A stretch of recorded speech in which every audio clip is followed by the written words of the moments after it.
안녕하세요. DJ 사나입니다. 오늘의 사연 시작해 보겠습니다. 여러분은 엄마한테 혐오감을 느낀 적이 있으신가요? 저는 엄마를 너무 혐오하게 된 이후로 인생이 활짝 펴서 출세하게 되었습니다. 도대체 무슨 일이 있었길래 그랬는지 자세히 말씀드릴 테니까 제 이야기를 끝까지 들어주세요. 저는 지금 30대고 얼마 전에 결혼식을 올렸어요. 오늘은 제가 15살 때 겪었던 썰을 이야기할까 해요. 지금은 엄청 행복하게 살고 있지만 어렸을 때 팔자가 좀 꼬였었거든요. 저는 초등학생 때 엄마를 잃어서 아빠 손에 컸었어요. 그런데 여기서 문제가 생긴 게 저희 아빠는 변호사였거든요. 변호사가 얼마나 좋은 직업인데 무슨 문제가 생긴 거냐고요? 제가 어렸을 때는 아빠 혼자서 어떻게든 저를 케어해 줬었는데 엄마가 돌아가신 지 한 5년 만이었나? 그때 아빠가 바빠지기도 했고 아빠로서 혼자 사춘기 딸을 케어하고 집안일도 잘하는 게 한계가 있었어요. 변호사라는 직업의 특성상 아빠는 점점 더 바빠졌고 사건들이 쌓일수록 집에 돌아오는 시간이 늦어지곤 했거든요. 아빠가 제가 잠에서 깨기 전에 출근했고 밤에는 제가 이미 잠든 후에야 돌아왔어요. 주말에도 가끔은 중요한 사건 때문에 사무실에 가야 했죠. 부모가 와서 돌봐주긴 했지만 한참 부모의 사랑이 필요한 때라 외로웠어요. 아빠랑 이야기할 시간이 없어서 학교에서의 문제나 친구들과의 갈등도 혼자 해결해야 했는데요. 엄마가 있었다면 자연스럽게 해주었을 작은 것들. 예를 들면 학교 행사에 참석하거나 속상할 때 위로해주는 것 같은 일들을 아빠는 해주지 못했죠. 제가 그 당시에 초등학생이라서 아빠한테 서운한 감정을 좋게 표현하지 못했어요. 짜증을 부리고 떼를 쓰는 걸로 표현했는데요. 틈만 나면 퇴근하고 돌아온 아빠한테 이런 식으로 성질을 냈어요. 아빠는 왜 맨날 바빠? 왜 맨날 늦게 오고 나한테 관심이 없는 거야? 내가 어디 학교 다니고 몇 반인지 모르잖아. 저번에 생일도 까먹어놓고 이럴 거면 왜 나왔어? 제가 이러니까 아빠가 한숨을 푹 쉬면서 왜 또 그러냐고 하더라고요. 아빠는 제가 일부러 무례하게 굴거나 반항한다고 생각했지만 사실 저는 그저 부모님의 사랑을 제대로 받지 못해서 표현하는 방법을 몰랐었죠. 이런 상황에서 저는 점점 더 아빠와 멀어져 갔고 아빠도 저를 감당하기 힘들어했어요. 저한테 어떻게 다가가야 할지 몰라 혼란스러워하다가 갑자기 저를 불러서 이런 말씀을 하시는 거예요. 요즘 딸이랑 계속 부딪혀서 우리 딸이랑 가정을 돌봐줄 사람이 필요한 것 같더라. 그런데 때마침 내가 아는 어르신이 소개를 해주셔서 재혼을 전제로 진지하게 만나보고 있거든. 만난 지 꽤 됐는데 좋은 사람이더라. 사립유치원 선생님이라서 그런지 내가 딸이랑 자꾸 부딪힌다고 하니까 상담도 잘해주더라고. 그래서 우리 딸이 아빠가 만나고 있는 사람을 한번 만나봤으면 좋겠어. 아빠가 이러시길래 이렇게 바쁜 아빠를 이해해주고 만나고 있는 사람이 궁금한 거예요. 그래서 아빠에게 한번 만나본다고 이야기해봤어요. 아빠가 곧바로 약속을 잡으시더니 주말에 만나보러 가보자고 하시더라고요. 주말에 아빠를 따라가서 만나봤는데 아빠 말대로 좋은 사람처럼 보였어요. 저를 처음 보자마자 먼저 다가오셔서 이렇게 인사도 해주시는 거예요. 어머, 네가 내 딸이 되래니? 어쩜 이렇게 예쁘게 생겼니? 이제부터 아줌마를 엄마라고 불러도 되니까 편하게 부르렴. 아줌마가 이러길래 제가 긴장해서 좀 굳어 있었거든요. 그러니까 아줌마가 지금 엄마라고 부르는 게 부담스러우면 차차 시간을 갖자고 하더라고요. 아줌마가 이날만 잘해주신 게 아니라 저를 만날 때마다 잘 웃어주시고 말도 예쁘게 해주셨어요. 저한테 항상 친절하게 대해주시니까 저도 좋았죠. 시간이 어느 정도 지나니 계모한테 마음의 문을 열게 돼서 먼저 말도 걸고 이런저런 수다도 떨었던 것 같아요. 아빠도 저랑 자기 여자친구가 잘 지내는 거 보고 재혼을 하셨죠.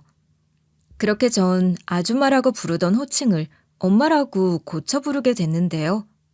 아빠랑 저, 계모랑 셋이서 살게 됐는데 계모가 유치원 선생님이라 그런지 집도 아기자기하게 잘 꾸미고 요리도 잘하더라고요. 게다가 제 공부도 잘 가르쳐주고 엄마로서 마땅히 해줘야 하는 것들을 능숙하게 챙겨주셨어요. 그러니까 아빠가 다 같이 살게 된 후로 늘 이런 말씀을 하시는 거예요. 역시 유치원 선생님이라 그런지 가정적이네. 이래서 다들 선생님이랑 결혼하려고 하나 봐. 집안일도 잘하지, 육아에 교육도 잘 시키지. 역시 우리 와이프는 뭐라든 간에 야무지게 잘하네. 아빠가 이러셔서 계모가 수줍게 웃으면서 별말을 다 한다고 했었거든요.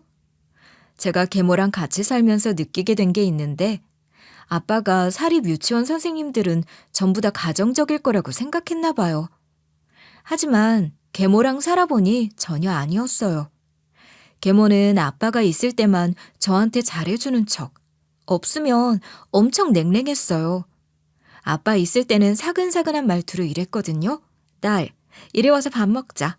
밥 먹고 나서 엄마 부탁 좀 들어줄래? 잠깐이면 돼. 엄마랑 딸이랑 같이 하고 싶은 게 있어서 그래. 이런 식으로 아주 상냥하게 대했었는데요. 그런데 아빠가 없을 때는 바로 돌변해서는 이렇게 소리를 질렀어요. 야, 좋은 말 할 때 밥 먹어라. 왜 넌 한 번 부르면 안 오는 거니? 내가 만만해서 이러는 거지. 이게 어디 한번 혼나봐야지. 그리고 내가 너한테 이러는 거 아빠한테 말하기만 해봐. 아주 혼쭐을 내줄 테니까. 근데 어차피 말해봤자 소용없겠다. 니네 아빠가 내 말을 믿겠니? 네 말을 믿겠니? 계모가 이런 말만 한 게 아니라 저한테 이거 해라 저거 해라 명령질을 하며 권위적으로 굴었어요. 전 그 당시에 너무 어려서 그런 계모한테 맞설 생각을 못했죠. 계모가 입만 열면 굳어버렸고 아무 말도 못했어요. 근데 우리 아빠는 눈치가 없으시기도 했고 워낙 바빴잖아요. 집은 거의 자러 오는 수준이었죠. 게다가 계모가 연기를 너무 잘해서 아빠가 아무것도 모르고 계셨어요. 그런데 제가 중학생일 때 아빠가 교통사고로 돌아가시게 된 거예요. 전 당연히 계모가 절 버릴 줄 알았는데 저를 계속 데리고 살려고 하더라고요. 그 당시엔 전혀 몰랐는데 성인이 되고 나서 알게 된 게 한 가지 있거든요. 부모님이 돌아가시면 미성년자 자녀에게도 재산이 상속되잖아요. 하지만 계모라서 1.5대 1의 비율로 계모가 재산을 더 많이 가져가게 됐는데 계모가 법적인 후견인이 되면서 제가 성인이 될 때까지는 그 재산을 건들지는 못하게 됐어요. 그리고 아버지가 변호사였기 때문에 아버지의 동료 변호사들이 직접 후견인이 되어주진 못해도 미성년자인 저를 위해 법적으로 보호를 해주려고 했는데요. 이런 상황에서 제가 가진 재산을 빼앗지도 못하고 성인이 될 때까지 기다리게 된 거죠.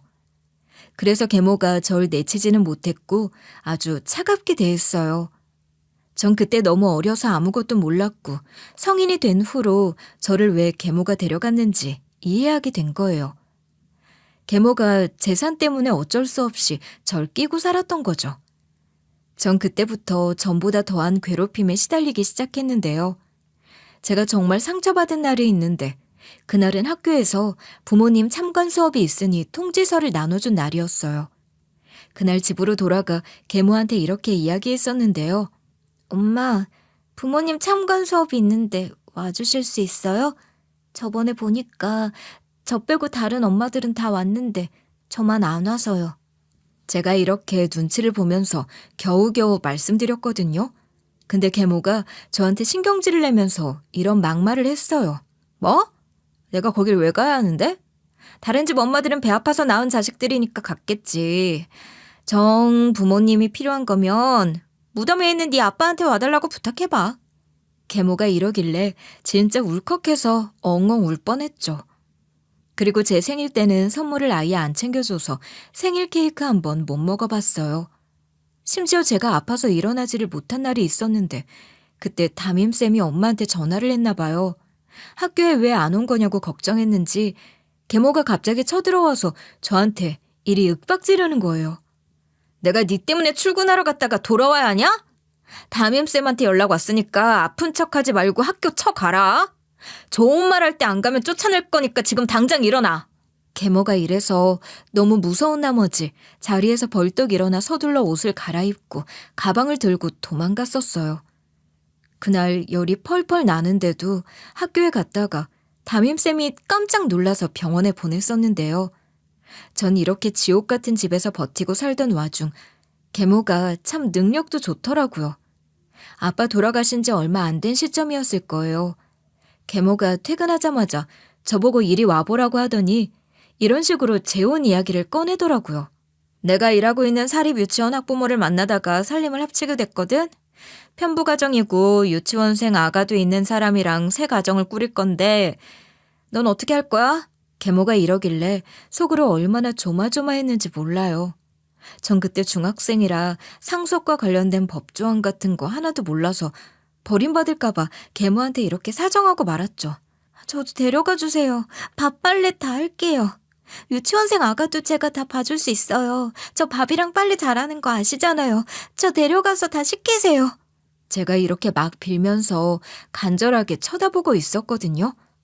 계모가 집안일도 귀찮아하고 애는 끔찍이 싫어하는 사람이라서 제 말에 넘어간 줄 알았어요. 근데 성인이 되고 나서 다시 생각해보니 계모가 저한테 남겨진 재산 때문에 그런 거였죠. 그리고 어떻게 애를 끔찍이 싫어하는 사람이 유치원에서 일하고 있나 싶었을 거예요. 계모가 친구로 추정되는 사람이랑 전화통화하는 걸 엿들은 적이 있는데요. 계모가 원래부터 애들을 싫어했던 건 아닌지 짜증을 내면서 이러고 있더라고요. 아, 내가 옛날엔 진짜 애들을 좋아했는데 어쩌다 이렇게 됐나 몰라. 일을 하면서 말 안 듣고 싸가지 없는 애들을 워낙 많이 만나서 그래. 예의 없는 학부모한테 시달리다 보니 애들한테 온갖 정이 떨어졌어. 근데 또 돈은 벌어야 하고 할 줄 아는 게 애들 돌보고 가르치는 일뿐이라 계속해서 하게 되네. 안 그래도 만나고 있는 새 남자가 애가 있다고 하는데 내가 애를 너무 싫어하게 돼서 걱정이야. 계모가 이러면서 그 남자가 애만 없으면 딱이라는 소리를 하고 있었어요. 제가 이 전화통화 내용을 전부 다 들었으니까 아가를 봐주겠다는 어필을 한 거예요. 재산 문제도 있고 새 남자의 육아 고민도 있었으니 제가 쓸모 있겠다고 생각했는지 계모가 저를 데리고 가주기로 했어요. 계모가 데리고 가기 전에 엄청 신신당부하더라고요.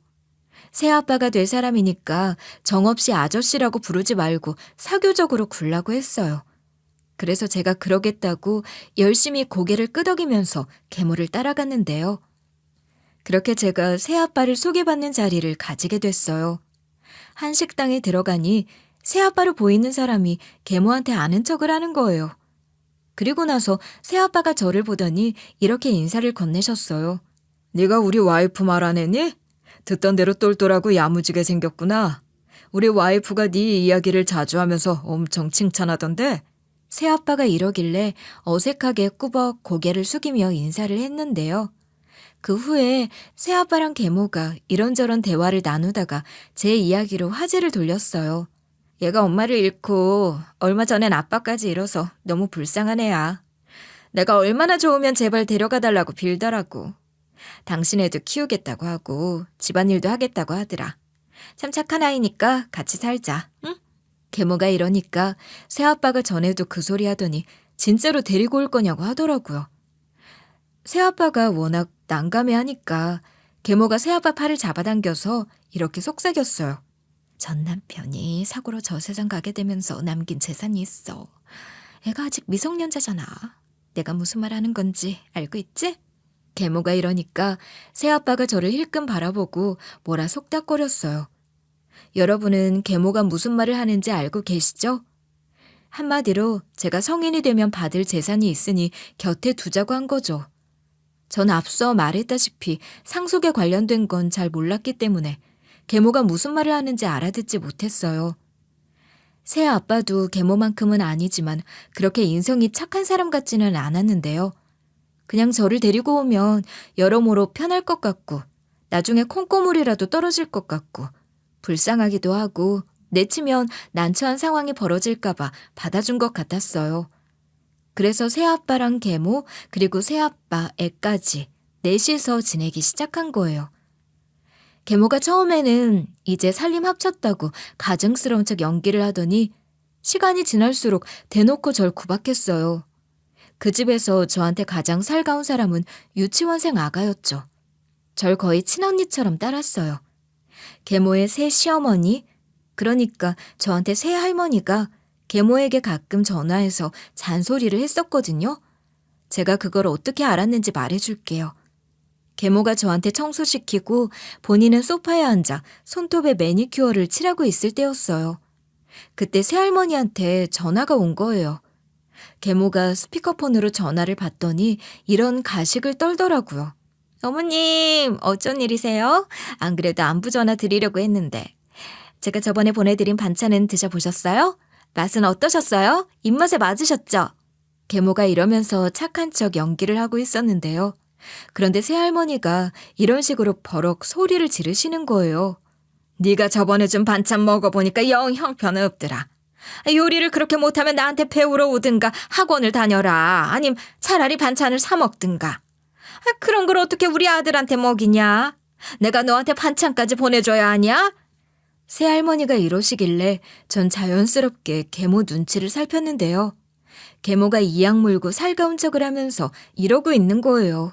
아니에요, 어머님. 제가 더 노력해서 더 맛있게 만들어 볼게요. 다음에 또 보내드릴 테니까 그때도 먹고 평가해 주세요. 계모가 이런 식으로 몇 마디 하다가 전화를 끊었는데요. 그러고는 엄청 무서운 표정으로 저를 쳐다보는 거예요. 아직도 그 표정을 잊을 수 없어요. 계모가 왜 그런 표정으로 저를 쳐다봤냐면 새할머니가 드셨다는 그 반찬이 제가 한 반찬이었거든요. 계모가 점수는 따고 싶은데 요리는 하기 귀찮아서 본인 시모한테 갖다 바칠 반찬을 제가 만들게 했어요. 제가 한 반찬들은 문제가 없었는데요. 계모랑 새아빠, 양동생까지 제가 한 음식을 다 엄청 맛있게 먹었었거든요.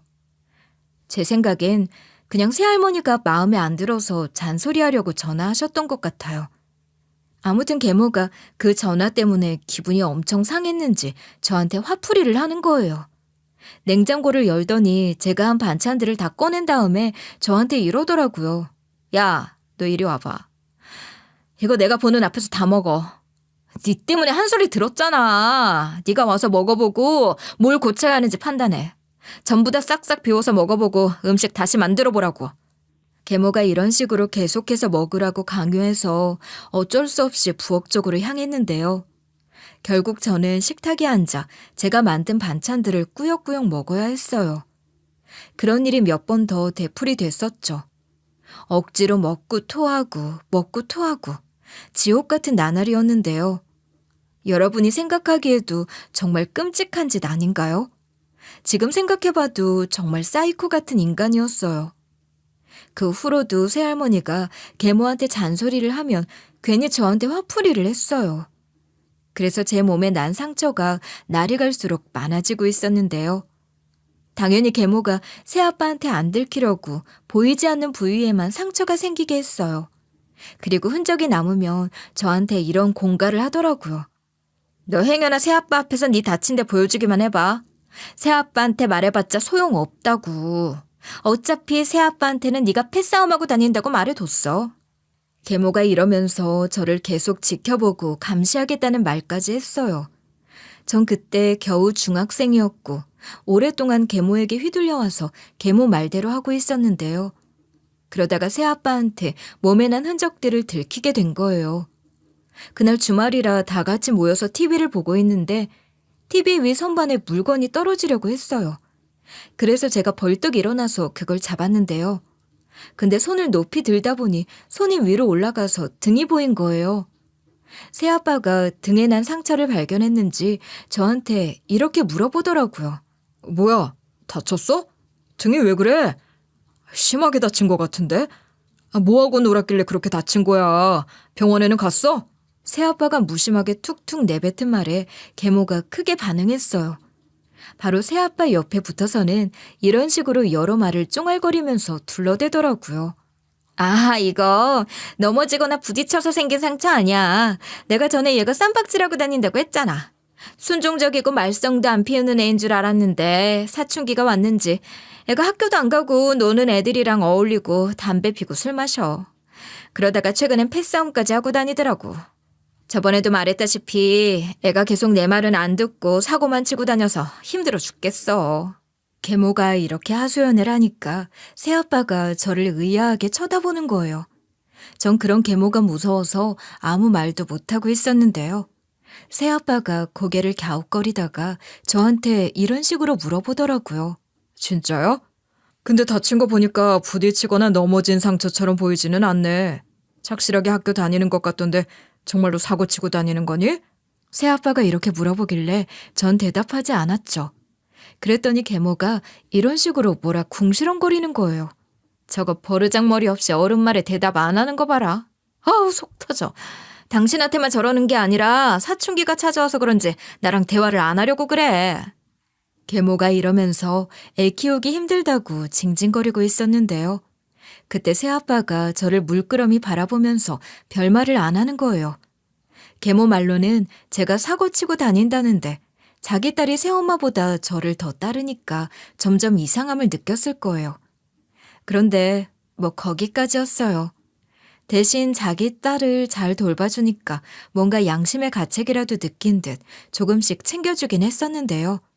새아빠도 뭐 해외 출장이 잦은 업무를 하고 있어서 계모한테 속았던 것 같아요. 제가 제대로 저항을 하지 않자 계모의 구박은 날이 갈수록 심해지고 대담해졌어요. 어느 날은 이러다 제가 진짜 죽을 것도 같은 거예요. 그래서 일단 살아야겠다는 생각에 저도 모르게 집 밖으로 뛰쳐나갔어요. 정신없이 도망쳤는데 보니까 제가 신발도 제대로 신지도 않고 나왔더라고요. 이제 어디로 갈까 하다가 집에는 죽어도 못 돌아가겠어서 고민하다가 계모를 신고하기로 마음먹고 경찰서로 갔어요. 제 꼴을 본 경찰들이 일단 제 이야기를 들어보고 경찰서 안에서 쉴 수 있게 해줬죠. 그렇게 경찰서 안에 들어가 있으니까 긴장이 풀리면서 모든 게 서러워지는 거예요. 돌아가신 아빠 생각이 너무 나길래 지갑 속에 있는 아빠 사진을 보면서 오열했어요. 그때 경찰 한 분이 오셔서 저를 달래줬거든요. 저를 달래주다가 제 손에 들린 사진을 봤나 봐요. 경찰이 우리 아빠를 알아보고 이렇게 행동하시는 거예요. 이 사진 뭐예요? 이거 이 회장님이신데? 이 회장님이 아버님이세요? 아닌 줄 알았는데 진짜로 이 회장님 따님이시구나. 잠시만요. 경찰이 이런 식으로 물어보는 동안 제가 맞다고 이야기하고 고개도 끄덕이면서 수긍했거든요. 그러니까 경찰이 어딘가로 무전을 하면서 이런 말씀을 하시는 거예요. 회장님이 찾으시는 이 회장님 따님 지금 경찰서에 와 계십니다. 얼른 와보셔야 할 것 같습니다. 지금 따님이 도망쳐서 한 얘기가 심상치 않습니다. 경찰이 이러길래 제가 깜짝 놀라 두 눈을 동그랗게 뜨고 쳐다보고 있었거든요. 몇 분 뒤에 경찰서 문이 열리면서 누군가가 들어오는 거예요. 경호원까지 대동한 채 경찰서 안으로 들어온 사람은 우리 아빠 또래로 보이는 사람이었어요. 그런데 그 사람이 절 보자마자 대성통곡을 하는 거예요.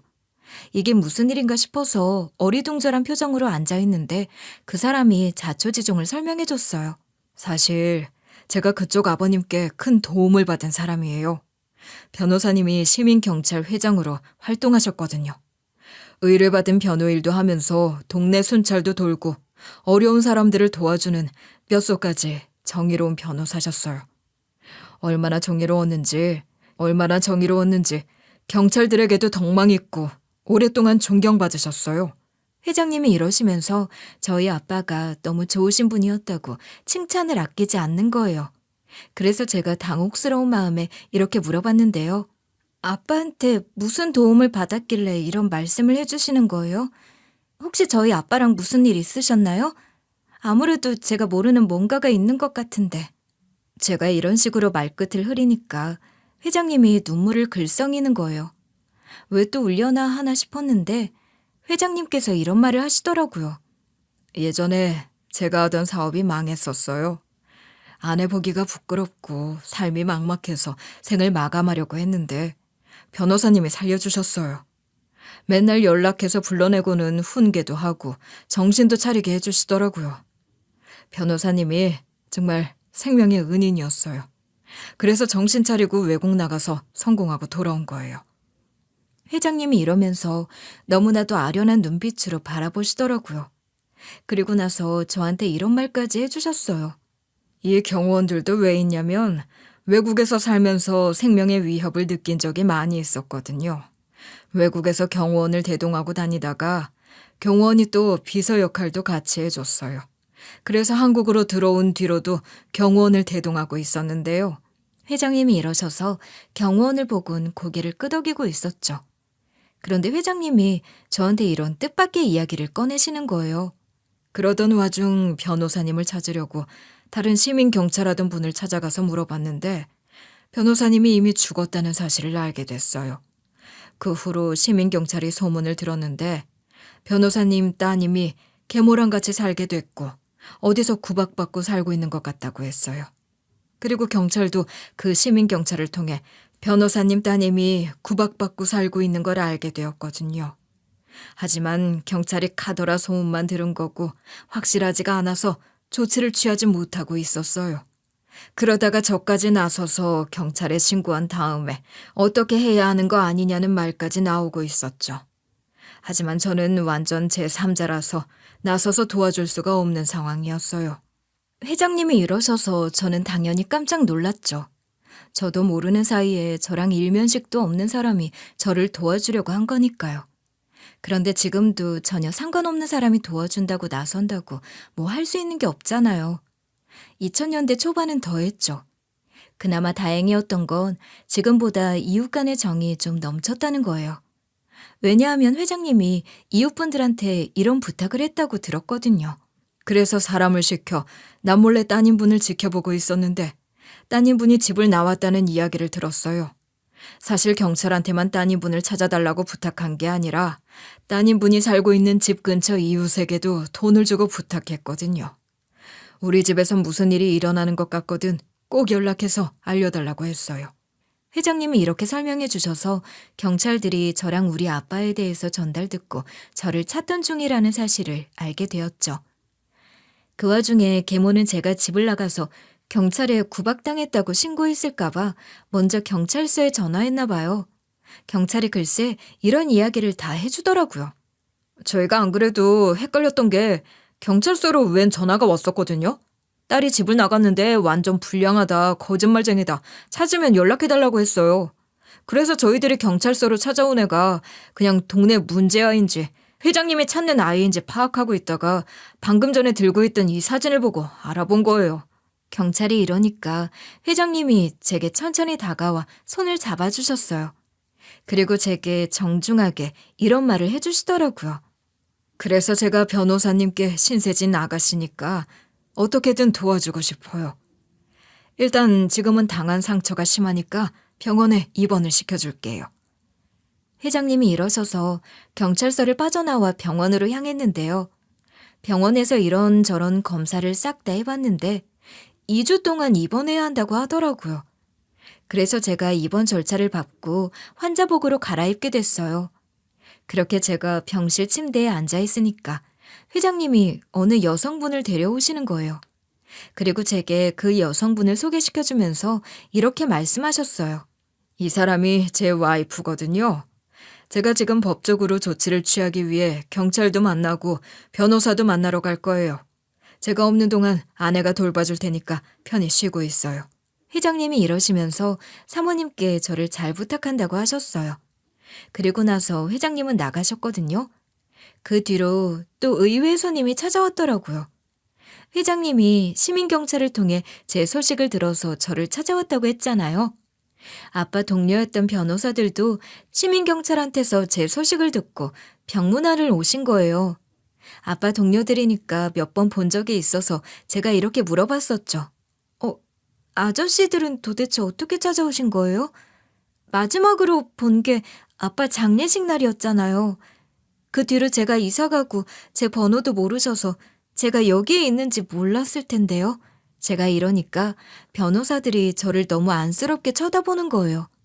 저를 오랜만에 보니까 가슴이 찢어질 것 같다고 하시면서 아저씨가 이러셨어요. 네 아빠가 시민경찰로 활동한 걸 알고 있었거든. 시민경찰로 활동했던 사람들을 우연히 만나서 네가 당한 사실들을 전부 다 들었다. 그동안 네가 정말 몹쓸 짓을 당했더라. 아저씨는 그것도 모르고 네가 잘 살고 있을 거라고 생각했던 게 너무 미안했어. 그래서 이제부터 법적으로 널 보호해주고 아버지에게 상속받을 재산을 지켜줄게. 변호사가 이러셔서 장례식장에서 연락처라도 줄 걸 그랬다고 안타까워하셨는데요. 그리고 나서 변호사 아저씨들이 이런 충격적인 사실을 알려줬어요. 우리는 당연히 계모가 널 데려갔다고 하길래 호적에 올라간 줄 알았는데 그게 아니었어. 계모가 어쨌든 법적으로 아버지의 배우자였기 때문에 계모가 상속받은 재산을 몰수할 수는 없겠지만 너한테 손을 올린 걸 문제 삼아서 손해배상을 청구할 수 있어.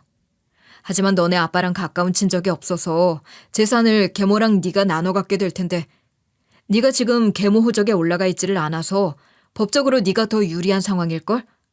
우리가 재산을 최대한 많이 받을 수 있게 도와줄 테니까 걱정하지 마. 제가 이렇게 변호사 아저씨들이랑 회장님의 도움으로 계모가 구박하고 박대한 걸 신고했는데요. 몸의 흔적들이 여기저기 남아있어서 충분히 신고가 가능했어요. 손해배상 청구 소송도 변호사 아저씨들이 도와주셔서 제가 뭘 하지 않아도 고소가 수월하게 이루어지고 있었죠. 저는 그동안 병실에 누워 있었는데 회장님이 오신 거예요. 아직 회장님이 낯설어서 경찰들이 불렀던 대로 회장님이라고 불렀거든요. 그러니까 회장님이 그런 딱딱한 호칭 말고 아저씨라고 부르라는 거예요. 그래서 아저씨라고 불렀더니 아저씨께서 이런 이야기를 해주시더라고요. 아저씨가 법적으로 무슨 조치를 취할 수 있을까 알아보다가 계모가 일하는 사립유치원을 찾아갔어.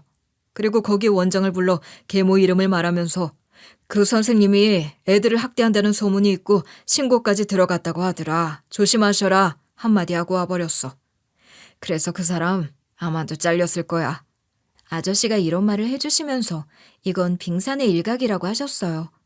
아저씨가 신고한 건 물론 변호사 아저씨들이 고소한 것 때문에 계모 인생이 피곤해졌다고 하더라고요. 법정을 드나들면서 정신없어 하고 있대요. 나중에 고소 결과가 나오면 알려주겠다고 하셨는데요. 하지만 전 그런 가정에 버티고 있을 정도로 생존 본능이 강했던 터라 앞으로 살 곳이 더 걱정됐어요. 저한테 그런 짓을 한 가정으로는 다시 돌아갈 순 없었으니까요. 그렇다면 어디 시설로 들어가야 하잖아요. 병원에 입원해 있으면서 제 몸이 나아질수록 앞으로 어떻게 해야 하나 걱정이 커져가고 있었는데요. 그런데 아저씨가 제 마음을 읽었는지 조심스럽게 이런 말을 꺼내는 거예요. 아저씨가 후견인이 되어줄 테니 일단 우리 집으로 올래? 우리 와이프가 돌봐준 덕분에 사이가 많이 편해져서 다른 시설보다 우리 집이 더 나을 거야. 아저씨가 이렇게 말씀해 주셔서 얼마나 감사했는지 몰라요. 아저씨가 말하는 게 지금으로 말하자면 위탁 가정인 셈이었죠. 아저씨 말대로 아저씨를 알게 된 지 얼마 되진 않았지만 사모님이 병원에 있는 저를 엄청 정성껏 돌봐주셔서 안정을 되찾았었어요. 계모의 집보다 그리고 시설보다는 이분들을 따라가는 게 훨씬 좋지 않을까 싶은 거예요. 그래서 저는 그 집으로 들어가 지내게 되었고 정식으로 양녀가 되었어요. 제가 새로운 공간과 새로운 가족들과 적응하면서 지내는 동안 계모를 고소했던 결과가 나왔대요. 계모가 저를 괴롭힌 것 때문에 벌금형을 선고받게 됐는데요. 손해배상 청구 배상금도 어마어마하게 나와서 계모 등골이 휘게 생겼더라고요. 저는 계모에게 받은 손해배상금을 그동안 저를 먹여주고 케어해준 새 부모님께 드렸어요. 왜냐하면 제가 정신적으로 신체적으로 망가진 부분이 많아서 병원비가 꽤 들었거든요. 그리고 저를 챙겨주시는 정성이 너무 감사해서 드린 거였어요. 그동안 잊고 살았던 진짜 가족이라는 걸 그분들을 통해 다시 배울 수 있게 됐거든요. 게다가 저희 새 부모님이 중학교를 졸업한 후에는 미국으로 유학을 보내주셔서 고등학교를 미국에서 나오게 됐어요. 그동안 저는 피가 전혀 안 섞인 동생, 계모의 새 남편 딸이랑은 계속 연락하고 지냈는데요. 그 동생이 저를 너무 찾아서 계모의 새 남편이 저한테 연락해서 연이 이어진 거예요. 계모의 새 남편이 저를 구박하지 않았고 최소한의 지원은 해줬어서 악감정이 없는 상태라 차단을 하거나 그러진 않았거든요. 그렇게 동생이랑 연락이 닿아서 유학 가기 전까지 동생을 챙겨줬고 유학 가고 나서도 동생이랑 쭉 연락하고 지냈어요. 그런 식으로 연락하다가 동생한테 듣게 됐는데 이런 근황 소식을 알려주더라고요. 언니, 예전에 계모가 잘 다니던 사립 유치원으로 출근을 안 하고 취직 준비를 하길래 이게 어떻게 된 일인가 했거든? 근데 그거 언니랑 회장님이라는 언니 새아빠가 잘리게 한 거라며? 그 사실을 이제 알게 돼서 속 시원했어. 동생이 이러면서 너무 신나하더니 저보고 너무 부럽다고 하더라고요. 전 아버지한테서 옛날에 잘렸을 거라는 추측만 들어서 그 후로 어떻게 된지 몰랐거든요. 어릴 적 트라우마로 그딴 계모년 입에 올리고 싶지도 않아서 동생한테 묻지도 않았어요. 이제 치료를 받아 많이 좋아졌을 무렵 동생이 희소식을 알려준 거죠. 그래서 제가 쌤통이라고 이야기하고 전화를 끊었는데요. 동생이랑 계속 그런 식으로 연락을 하다가 한국에 오게 됐어요. 오랜만에 동생을 만나 밥을 먹게 됐는데 동생이 글쎄 이런 고백을 하는 거 있죠. 사실 언니가 유학 가서 적응하고 바쁘게 공부하고 있었고 또 트라우마로 힘들어하고 있다고 하니까 말을 못했거든. 나 사실 계모한테 구박당하고 있었어. 동생이 이러길래 계모한테 무슨 짓을 당했냐고 물어봤거든요. 동생이 하는 말을 들어보니 제가 당했을 때보다는 덜했지만 정말 심했어요. 아무리 제가 트라우마로 힘들어하고 있다고 하지만 왜 말을 하지 않았냐고 한탄했죠. 그리고 이전 새아빠이자 동생 아버지한테는 왜 말하지 않았냐고 물어봤어요. 근데 동생이 고개를 푹 숙인 채로 계모랑 같이 살고 있고 새아빠는 계모를 철석같이 믿고 있으니 말하는 게 쉽지 않다고 하더라고요. 전 그런 동생에게 이대로 당하고 있으면 안 된다고 했어요. 동생 아버지에게 말해서 벗어나야 한다고 이야기하면서 제가 도와주겠다고 했죠. 이런 이유로 제가 유학 갔다 와서 인사한답시고 동생 아버지와 동생이랑 셋이서 만나는 자리를 만들게 됐어요. 동생이 집으로 돌아가서 동생 아버지한테만 은밀하게 이야기해서 약속을 잡은 다음에 식당에서 만나게 됐는데요. 동생 아버지는 식당으로 들어서자마자 계모도 부른 줄 알았는데 왜 아직 안 왔냐. 한 집에 사는데도 요즘 해외 출장 가느라 바빠서 못 봤다고 얘기를 하더라고요. 동생이 선뜻 무슨 말을 못하고 머뭇거리고 있길래 제가 거기서 동생에게 이런 식으로 용기를 불어넣었는데요. 네가 지금 모든 걸 말해야 벗어날 수 있어. 내가 옆에서 도와줄 테니까 말해버리자. 계모가 너한테 한 짓 전부 다 말씀드려. 제가 이러니까 동생 아버지가 눈을 동그랗게 뜨고 쳐다보는 거예요. 바로 그때 동생이 동생 아버지에게 계모가 괴롭힌 걸 이런 식으로 폭로했어요. 아빠, 사실 나 그동안 새엄마 때문에 많이 힘들었어. 아빠가 해외 출장 가면 새엄마가 나한테 너무 심하게 대했거든. 처음엔 그냥 엄하게 대하는 줄 알았는데 점점 상황이 이상해졌어. 밥을 제대로 안 챙겨주고 나 혼자 방에 가두고는 나올 생각도 못하게 하는 거야. 밥을 줘도 남은 찬밥이나 상한 음식 주고 내가 그걸 먹지 않으면 말 안 듣는 애한테는 먹을 자격도 없다면서 손을 올리기도 했어. 아빠가 준 용돈도 다 뺏어서 자기 맘대로 써버리고 내가 그거 가지고 뭐라고 하면 넌 내 돈으로 먹고 사는 주제에 왜 이리 말이 많냐고 소리를 질렀어. 동생이 이러니까 동생 아버지가 경악한 표정으로 입을 다물지 못하더라고요. 동생은 그때의 기억이 떠오르는지 눈물이 맺힌 채로 말을 이어갔어요. 가장 힘들었던 건 새엄마가 자꾸 나보고 넌 아빠한테 필요 없는 애야라고 말하면서 아빠가 날 버리고 싶어서 출장 간 거라고 속였어. 그래서 아빠한테 연락하려고 할 때마다 계모랑 계모 친척들이 내 전화기 뺏고 편지 쓰면 찢어버리는 거야. 동생이 이러면서 결국 눈물을 터뜨리고 말았는데요. 동생 아버지가 동생이 그동안 당한 것들 전부를 다 듣고 극대노해서 이렇게 묻기 시작했어요. 왜 그동안 그런 일을 겪고 있었는데 내가 귀국했을 때 말하지 않았어? 내가 아무리 해외에 주로 있고 자주 못 본다고 해도 말은 해야지. 동생 아버지가 이런 식으로 씩씩대는데 눈가에 눈물이 그렁그렁해지셨어요. 그러니까 동생이 울면서 이러는 거예요. 아빠가 새엄마 말 믿을까봐 무서웠어. 새엄마가 늘 그러더라고. 아빠는 나보다 자기 말을 더 믿을 거라고.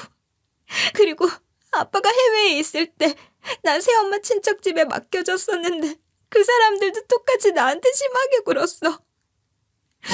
새엄마랑 그 친척들이 다 같이 날 괴롭혔고 아빠한테 연락하려고 하면 다 막아버리는데 어떡해.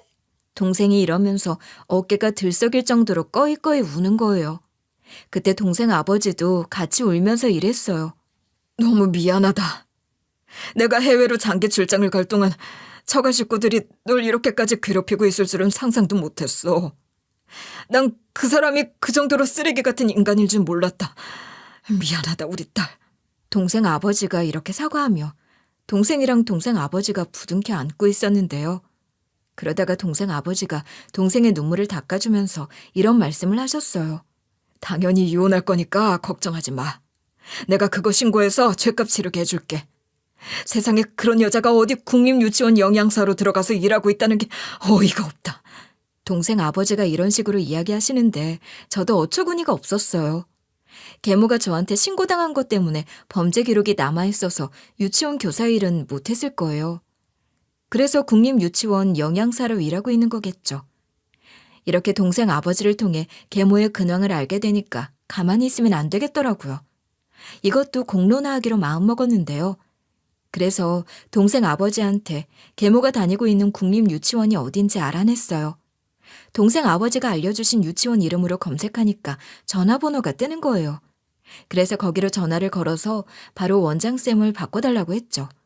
마침 전화를 받은 사람이 원장이라고 하길래 제가 이렇게 말해버렸어요. 거기 영양사로 일하는 분 계시죠? 그분이 애들한테 무슨 짓을 한지 아세요? 그 사람이 제 계모였는데 진짜 말도 안 되는 짓거리 많이 했어요. 이렇게 말문을 연 다음에 계모가 저지른 짓을 전부 다 말했는데요. 그리고 나서 우리가 신고할 거라서 곧 경찰 조사가 들어갈 거라고 예고했어요. 그니까 거기 유치원 원장이 이렇게 역정을 내는 거예요. 네? 뭐라고요?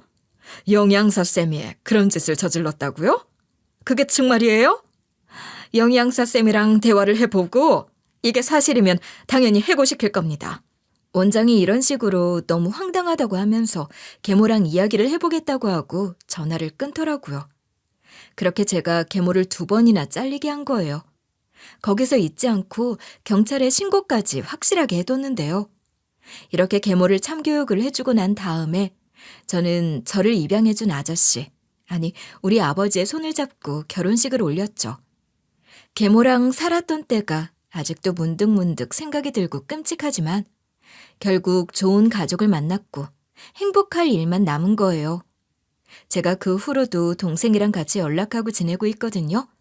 동생이 그러는데 그 이후로 계모한테 전화가 왔다고 하더라고요. 동생의 전화를 받아보니까 계모가 이런 하소연을 했대요. 얘, 나랑 같이 잘 살아놓고 갑자기 이러는 게 어딨니? 내가 엄하게 키우느라 여러 방법을 쓰다가 선을 넘게 된 것 같다. 안 그래도 그 점 뉘우치고 있어. 다신 안 그럴게.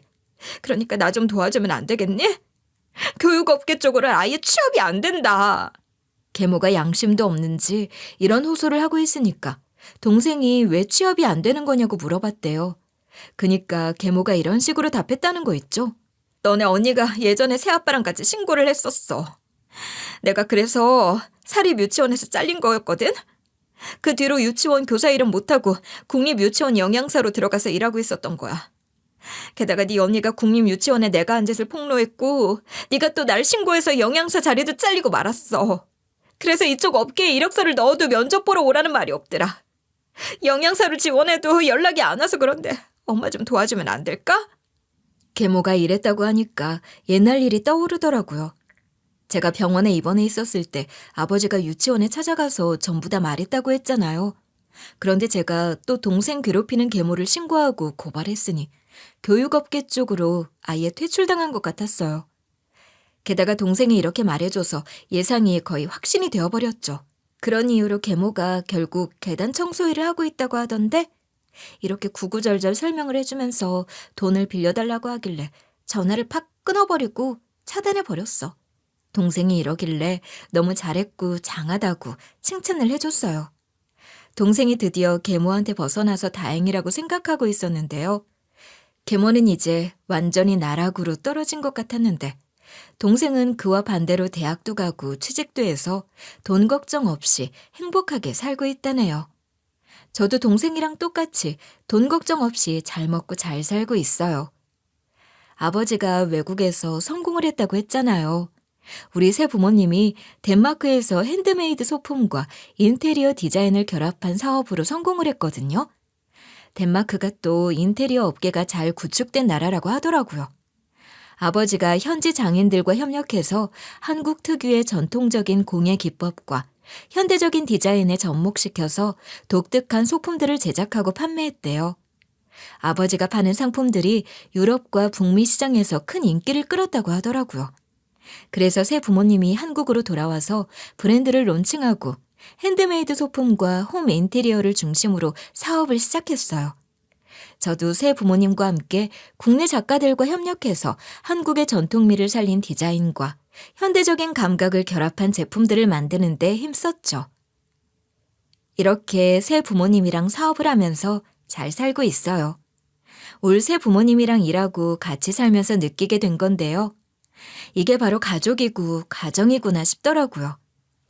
이렇게 따뜻하고 포근한 느낌을 너무 오랜만에 느끼게 돼서 가끔씩 눈물까지 흘릴 정도예요.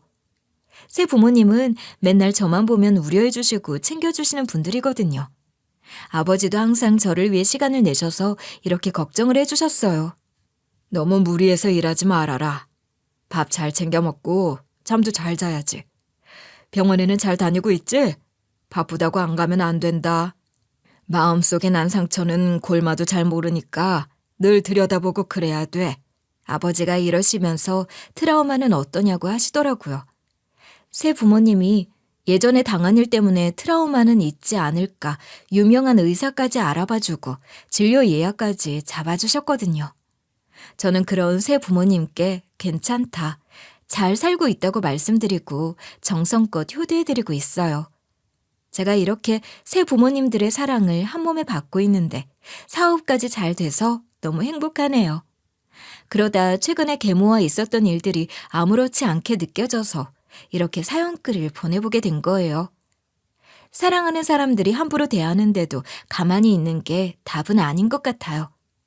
결국 그것 때문에 사랑하는 사람을 미워하게 된다고 하더라고요. 저도 처음엔 계모를 사랑하고 사랑받으려고 노력했지만 일이 이렇게 됐잖아요. 그러니까 여러분은 사랑하는 사람이 함부로 대한다면 절대 참지 말고 제대로 대처하시길 바랄게요.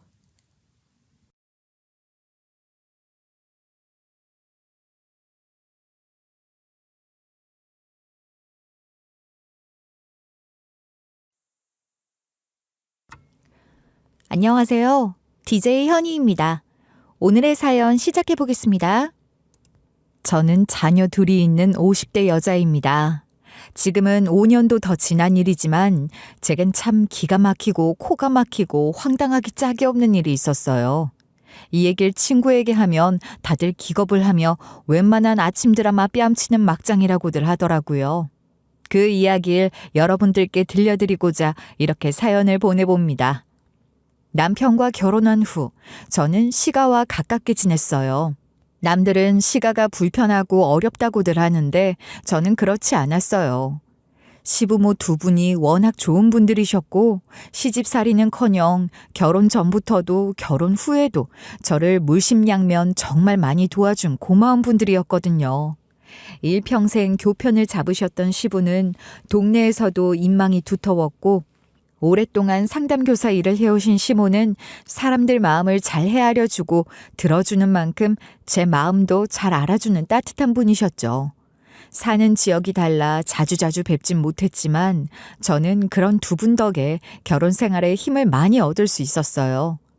결혼하기 얼마 전에 아빠께서 돌아가셨고 저희 첫째 아이가 초등학교 입학할 무렵에 엄마마저 돌아가셨으니 저는 비교적 이른 나이에 부모님 두 분을 모두 잃어버린 편이었거든요. 아무리 아이 낳고 어른이 된 것 같아도 30대 나이에 부모님이 모두 돌아가시고 나니 참 헛헛하고 외롭고 서럽고 그렇더라고요. 더 이상은 아이가 아닌 걸 알면서도 나 이제 고아구나, 혼자구나 하는 생각에 울기도 참 많이 울었었죠. 그때 제게 너에겐 우리가 있지 않느냐며 따스하게 절 안아주시던 시모의 품이 잊혀지지가 않아요. 네가 원하기만 한다면 우리가 항상 네 부모가 되어줄 거니까 외로워 말아라. 혹시 돌아가신 사부인 생각이 나거든. 나랑 같이 주말에 손잡고 네가 자란 고향이라도 다녀오자꾸나. 시모와 함께 손 붙잡고 제 고향에 다녀왔던 기억도 잊히지 않네요. 어릴 적 저는 작은 산골 마을에서 자랐어요. 그래서 20살이 되기 전까진 참 순진하고 순박한 시골 아이였던 것 같아요. 지금은 그래도 그 마을도 제법 개발을 해서 도로도 잘 돼 있고 버스도 꽤나 자주 다니는 모양이지만 제가 어렸을 때만 하더라도 하루에 버스가 2번쯤 다니는 정말 깡시골 마을이었거든요. 하지만 참 아름답고 공기 좋고 살기 좋은 곳이었죠. 특히나 저희 집은 마을이 한눈에 쫙 내다보이는 목 좋은 곳에 위치해 있었고 저는 늘 평온하고 익숙한 마을을 내려다보며 그곳에서 뛰어놀았고 자랐고 성장해 갔었죠. 부모님 2분이 다 돌아가신 후로는 저 혼자서든 아이들을 데리고서든 종종 시골 고향집에 들러 부모님 집을 관리하곤 했어요. 집이라는 게 사람이 없으면 참 쉽게 나이가 드는 거더라고요. 사람 손을 타고 사람의 온기가 있어야 집도 생기를 얻나 봐요. 부모님이 안 계신 집은 참 쓸쓸했고 슬픔이 맴도는 듯 했죠. 엄마, 나 할머니 집 너무 좋아. 여기 오면 가슴이 뻥 뚫리는 것 같아. 우리 나중에 여기 와서 살면 안 돼? 정말? 정말 그러고 싶어? 여기 오면 마음이 너무 편안해져. 그리고 엄마가 자란 곳이잖아. 엄마도 항상 그리워하고 있는 거 나도 알아. 이제 점점 가물가물해져 가긴 하지만 여기 오면 어릴 때 할머니랑 같이 놀고 동치미국수 해먹고 할머니 무릎에 누워서 무서운 얘기 듣던 것도 생각나. 그래서 너무 마음이 편해. 그래, 언젠가 우리 다시 여기 와서 살자. 너희 학업 끝내놓고 지원이도 다 크고 나면 여기 와서 살자. 집도 새로 싹 리모델링하고 편하게 잘 고치면 이제 이 집도 꽤 살만할 거야. 그치? 그렇게 종종 집을 관리하며 언젠가 새로 공사를 해 고향에 내려가 살 계획을 꾸리곤 했었죠. 그러던 어느 날 부모님의 고향집 바로 옆집에 사시던 친한 동네 어르신이 돌아가셨다는 연락을 받게 되었어요. 저희 집이랑은 말 그대로 엎어지면 코 닿을 때 살던 분이라 거의 제 집 드나들듯 서로 오가며 가족처럼 지냈었고 제가 어릴 적에 이모하며 잘 따랐던 저희 엄마와 아주 절친했던 분이셨던 터라 저도 참 마음이 안 좋더라고요.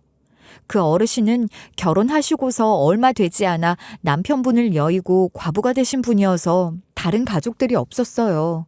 그걸 저도 알았기 때문에 일부러 장례식에서 자리를 지켰던 거고 다른 가까운 친지가 없던 어르신이었기에 마을 사람들이 조촐하게 장례를 치렀어요. 다들 가까이 지내던 분들이라 마음이 좋지 않았지만 먼 친척보다 가까이 지내던 이웃 사촌들이라 다들 손을 거들며 발인까지 모두 맡아 장례 절차를 무사히 마쳤습니다. 그런데 어르신 장례를 치르고 얼마 지나지 않은 어느 날 어르신의 먼 친척이라는 사람에게서 연락이 온 거예요. 그러면서 다짜고짜 저더러 저희 부모님 고향집이 자기네 집안 땅을 침범했으니 철거를 하라는 겁니다. 아니 글쎄 그 집에 저희 부모님 살았던 게 지금 50년이 넘었어요. 그 전 저희 조부모님 때부터 사셨으니 좋게 80년을 넘게 살았고요. 이렇게 아무 문제 없이 살던 집을 이제 와서 갑자기 철거를 하라뇨. 이게 대체 무슨 날벼락 같은 소리시냐고요. 80년을 살았든 800년을 살았든 문제가 있으니 빼라는 거 아니에요. 그쪽 집이 우리 고모 할머니네 집 땅을 엄연히 침범을 했고 토지 문서상으로도 그게 다 증명이 되는데 어디서 발뺌을 하고 있어 지금. 시대가 어느 시대인데 그 따위로 뭉개고 살겠다는 거야. 세상 무서운 줄도 모르고 말이야. 아니 옛날 시골 마을에서 대체 언제부터 그런 걸 따지고 살았다고 이러시는 거예요?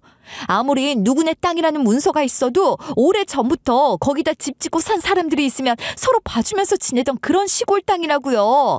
그리고 무슨 땅 전체를 차지하고 있는 것도 아니고 석가래 조금 기둥 약간 침범했다고 집을 철거하라니 그게 지금 말이나 되는 소리라고 생각하세요? 아우 됐고. 길게 말해봐야 통하지도 않는 사람들이네. 철거 안 할 거면 우린 당장 고소 들어갈 거고 가만 안 놔둘 거니까 그렇게 날아요. 그렇게 갑작스럽게 날벼락을 맞고서 가만히 있을 수가 없잖아요. 50년 가까이 어르신을 알아오는 동안 찾아온 적도 없고 들어본 적도 없던 코빼기도 내비치지 않던 먼 친척이란 사람이 연락을 해서는 집을 빼라니. 그걸 어떻게 순순히 따르겠어요. 결국 고향집에서 대면을 해 단판을 짓게 됐어요. 이 문제로 시끌시끌해지니 여기저기서 마을 어르신들까지 나와 싸움판은 좀 커지게 됐죠. 아유, 글쎄, 법대로 하자니까 법대로. 내가 뭐 무리한 요구하는 거야? 내가 뭐 억지를 쓰는 거냐고. 법대로 하자고. 쫄릴 거 없으면 법원 가서 시시비비를 가려보면 될 거 아니냐고. 아니, 법대로 하면 그런 거 누가 몰라서 이래요? 그래서 제가 보상할 부분이 있으면 하겠다고 말씀을 드렸잖아요. 지금까진 시골에서 의뢰 그렇게들 지내왔다지만 법적 문제로 따지고 들면 엄밀히는 저희 쪽 과실인 게 맞으니까 그 부분에 대해서 보상을 하겠다고요. 50년을 살아온 집이에요. 어떻게 이걸 한순간에 무너뜨리겠어요. 보상안을 일단 들어보시고. 아우, 됐고. 보상이고 자시고 나는 필요가 없다니까. 난 이 집 다 허물고 이 땅에 새로 집 지을 건데 그쪽 집이 방해가 된다고. 그러니까 빼라고. 이 말이 그렇게가 알아듣기가 어려워요? 그거 듣자 하니 너무하네 정말. 아니 이 두 집이 얼마나 사이가 좋아 지내는데 먼 친척이라는 사람이 와서 이렇게 사이를 갈라놓나 그래. 도시서만 자라 모르나 본데 시골에선 다들 이러고 살아. 들어보니 집 전부가 다 그쪽 땅도 아니라면서. 전부 다 저희 땅은 아니지만 저희 땅에 저 집이 들어와 있는 건 사실이죠. 그럼 거기만 3분의 1 싹둑 도려내시든가요. 그렇게라도 살 거면 사시든가. 아니, 지금 무슨 말장난을 하고 있어요, 지금? 그러니까 어차피 내 땅에 침범을 했으면 철거만이 답이 아니냐고. 침범한 만큼만 도려내고 말 것도 아니고 철거를 하고 당신의 땅만큼만 거기서 다시 집을 지어. 그럼 되잖아. 안 그래? 아니 참 듣자 하니까 거참 당신이 진짜 향순이네 친척은 맞아. 어째 그 평생 낯짝을 한 번을 안 들이밀고 살더니 땅 얘기가 나오니까 헐레벌떡 이러고 토지대장부터 갖고 뛰어와서 그래. 사람이 아무리 낯짝이 두꺼워도 그렇지 말이야. 이런 법이 다 있나 그래. 자, 일단 진정을 좀 하시고 저희 얘기도 좀 들어봐 주세요. 저희 장인어른 장모님이 여기서 평생을 보내셨고 두 분 가시고 저희 와이프한테는 이 집만이 남아있어요. 두 분 추억하실 수 있는 유일한 장소인데 그걸 꼭 뺏어 가셔야겠어요? 왜 날 나쁜 사람으로 몰아가지 자꾸? 나는요 정당한 권리를 주장하는 거예요. 법 무서운 줄 모르고 뻗대는 건 당신네들이라고. 아니 젊은 여자가 말을 참. 세상 모든 게 법이면 다 돼. 법이면 시골 정이고 도이고 다 깡그리 무시해도 되냔 말이야. 사람 사는 게 어떻게 다 법으로 되나. 법으로 따질 것 같으면요 일평생 가야 친척이라고 얼굴 한 번을 안 내비친 당신의 친척들도 다 자격 없는 거 아니냐 이 말이야. 시골 어르신들까지 나서서 저희 편을 들어주셨지만 상대 쪽에선 끝까지 물러서지 않았어요. 아무리 오래전부터 그 집에 살아왔다고 주장해봐도 서로 합의하에 그렇게들 지낸 거라 얘기해도 결국 법적으로는 질 수밖에 없는 싸움이었죠. 그렇게 결국은 집을 철거할 수밖에 없었어요. 그 먼 친척이란 사람과 싸우는 과정도 너무 지치고 힘들었고 법정에 가 공방을 겨루어봐야 결국 승산이 없는 싸움이라 물러설 수밖에 없었지만 그래도 죄책감이 남더군요. 오랫동안 물려받아 살아온 집을 지키지 못했다는 자괴감에 괴로움이 컸습니다. 그 전까진 사실 고향집에서 너무 멀지 않은 곳에 살고 싶었기 때문에 시골 마을에서 그리 멀지 않은 곳에 살고 있었는데 일이 그렇게 되고 나니까 거기에 사는 것도 좀 지치더라고요. 고향 동네로 들어가는 길목만 봐도 우라통이 치밀고 집을 지키지 못했다는 자괴감과 부끄러움이 밀려와 견딜 수가 없었어요. 그래서 결국 살던 집도 처분하고 저희는 이사를 하기로 결정했죠. 그러던 어느 날이었어요. 집을 처분하고서 그 돈을 남편이 찾아오기로 한 날이었죠. 남편이 돌아올 시간이 진작에 지났는데도 연락이 안 되는 거예요. 날이 어둑해지고 밤이 됐는데도 도통 오지도 않고 전화도 없으니 슬슬 걱정이 되기 시작하더라고요. 시가에도 전화를 걸어보고 친구들이며 여기저기 연락을 돌려보는데 어디에도 남편은 없었어요. 늦은 밤이 돼도 연락이 없으니 이거 무슨 일이 났다 싶어 심장이 철렁하더라고요. 시모와 같이 경찰서에 가서 실종 신고를 해야겠다 싶어 신고를 했는데 성인 남성이라 곧바로 실종 신고 접수조차 안 된다고 하더라고요. 남편이랑 불화는 없었냐? 단순 가출 아니냐? 작정하고 집을 나간 것 아니냐 하면서 경찰에선 실종일 리가 없다는 식으로 나오는데 저희로선 너무 황당할 따름이었죠. 남편이 애들까지 다 두고서 집을 나갈 이유도 없거니와 이렇게 갑자기 증발이 돼버린 상황이 너무 말이 안 되잖아요? 며칠이 지나서야 겨우 실종 신고 접수가 됐고 저와 시모가 경찰들을 붙들고 사정을 하자 경찰에선 못 이긴 듯 남편의 행적을 추적해줬어요. 자, 여기 CCTV 화면 보이시죠? 멀쩡하게 이렇게 걸어가시는 것까지는 저희가 확인을 했어요. 근데 여기 이 버스에서 내린 뒤로는 이쪽도 CCTV도 없는 골목이고 해서 확인이 어렵습니다. 그럼 블랙박스, 뭐 이런 거라도 있을 거 아니에요. 저희 남편 혹시 어디 납치라도 됐다거나 무슨 강도라도 만났다거나 교통사고가 났다거나 무슨 큰일이 난 거면 어떡해요. 경찰관님, 저희 남편 좀 찾아주세요. 네? 그 사람 집 문제 때문에 큰 돈 가지고 있었어요. 누가 퍽치기라도 해서 뺏어간 거면 어떡해요. 저기 이쪽에서 무슨 사고 신고가 접수된 건도 전혀 없고요. 무슨 어린아이나 젊은 여성도 아니고 이런 건에서 저희가 이 조용한 동네 들쑤시고 다니면서 블랙박스 내놔라 CCTV 보자 그럴 수 있는 게 아니에요. 그리고 여기 지금 마지막 모습에서 보면 커다란 짐가방 싸들고 간 거 보이시죠? 이게 뭘로 보이세요? 저희 남편이 가출을 했다고 생각하시는 거예요? 예, 저희는 그렇게 보여요. 물론 가족분들께서는 그렇게 믿기가 쉽지 않으시겠죠. 근데요, 저희가 이런 건을 수천 건을 봐왔어요. 보통은 다 의도적 가출이고요. 돈까지 찾아서 사라진 경우면 솔직히 거의 99% 확률에 가깝다고 봅니다. 말씀 정말 너무하시네요. 어떻게 그런 확신을 하세요? 상처 드리려는 의도가 아니라 냉정하게 말씀을 드리는 겁니다. 작정하고 종적 감춘 남편 찾겠다고 인생 다 거는 분들을 많이 봐서요. 혹시 돈 말고 무슨 사유가 있는 건 아닌지 짐작 가는 구석 없으세요? 짐작 가는 구석 뭐요? 대체 무슨 말씀을 하고 싶으신 거예요 지금? 설마 저희 애들 아빠가 무슨 바람이라도 났다는 말을 하시는 거예요? 말도 안 되는 소리. 예, 그렇게들 처음엔 생각하시죠. 하지만 그게 말이 안 되는 소리가 아니거든요. 아니요, 말도 안 되는 소리예요. 세상 남자들이 다 그래도 저희 애들 아빠는 아니에요. 저희 남편 저랑 결혼하고서 한눈을 한 번도 안 판 사람이고요. 저희 엄마 돌아가시기 전에 애 낳고 몸 푸느라 제대로 간호도 못하는 저 대신 병수발 들고 고생이란 고생은 다 한 사람이에요. 내 평생의 은인 같은 사람인데 잘 알지도 못하시면서 함부로 말씀하지 마세요.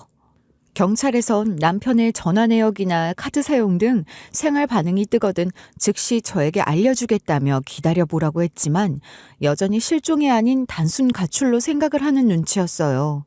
아무리 신체 멀쩡한 성인 남자라도 그렇지 사람이 한순간에 사라졌다는데 어쩜 이렇게 안일하게 대처할 수가 있는지 저로선 정말 원통하기만 하고 믿어지지도 않더라고요. 하지만 저에겐 아이들이 있었기 때문에 사라진 남편만 미친 듯이 쫓아다니면서 허송세월을 할 수도 없는 노릇이었어요. 딸은 대학생이 됐지만 딸이랑 제법 나이 차이가 나는 저희 아들은 아직 중학생이라 제 손도 많이 필요할 때였고요. 결국 어떻게든 살아보려고 발버둥을 쳤는데 남편도 없이 통장에 있던 몇천 남짓한 돈으로 살아갈 생각을 하니 정말 막막하기만 하더라고요. 저희 고향집을 처분하고 받을 돈이랑 살던 전셋집을 뺀 돈까지 그 돈을 찾으러 나갔던 남편이 행방불명 상태가 돼버렸으니 이사를 하려고 계획했던 집은 남은 돈을 송금하지 못해 들어갈 수가 없었고 급한 대로 작은 반지하 월세를 급히 들어갔죠. 아직 아들 다 크려면 몇 년은 더 감당해야 할 일들이 많은데 정말 엄두가 안 나더라고요. 곰팡이 피고 비도 다 들이치는 열악한 반지하 생활을 하며 하루하루를 눈물로 보내야 했어요. 남편이 걱정되는 마음과 우리 세 식구가 앞으로 살아갈 길이 막막해 걱정되는 마음 사이를 오가며 하루하루 피를 말리는 날들을 보냈던 것 같아요. 이따금 경찰에 들러 남편에게서 무슨 반응은 없는지, 어디 나타났던 흔적은 없는지 물어봐도 이렇다 할 생활 반응은 나타나질 않았고, 점점 더 이러다 남편이 영영 나타나지 않으면 어쩌나 하는 두려움이 커져가더라고요.